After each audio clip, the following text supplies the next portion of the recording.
নমস্কার, আমাদের বেঙ্গলি চ্যানেলে আপনাদেরকে স্বাগতম। আমি আজকে আমাদের ছাদ বাগানে যে সমস্ত গাছ হয়েছে ফুলের, সবজির, সেগুলো দেখাবো।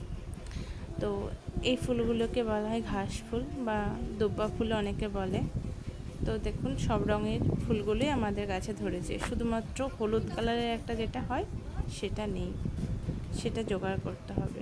আর এই গাছগুলো ডালপালা থেকেই হয়ে যায়। আর দেখুন, সাদা, গোলাপি, দুধে আলতা কালার, বেগুনি সমস্ত রকমেরই ফুলটা হয়ে থাকে। আর এছাড়াও বললাম হলুদ কালারেরও হয়ে থাকে। আর পাশেই দেখুন আরও নানা রকম গাছ লাগিয়েছি। আর এটা হচ্ছে ধোড়া জবা ফুল। এই ফুলগুলো আবার অনেক রকমের হয়, তো আমাদের কাছে এটাই আছে। আর পেছনে দেখুন কত বড় বড় জঙ্গল। আর এটা পাতাবাহারের গাছ। এই সব গাছগুলোই কিন্তু আমরা কারোর বাড়ির কাছ থেকে এনেছি বা এইভাবে এনেছি, কিন্তু এগুলো একটাও কেনা না। আর এটাও গোলাপ ফুল, এটা লাল গোলাপ আর একটা সাদা গোলাপও আছে।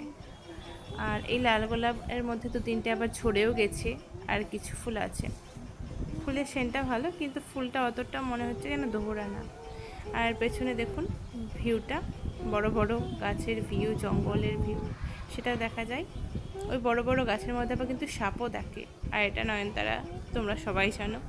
এই ফুলটাও কি সুন্দর লাগছে। আর এটা ফজলি আমের গাছ, এটা নতুন চারা বানিয়েছি। আর এটা লেবু গাছ, আর ঠিক লেবু গাছের পিছনে একটা পেয়ারা গাছ, এটা সাদা ধুতুরা। আর দেখো, তোমরা এটা চিনতে পারছো?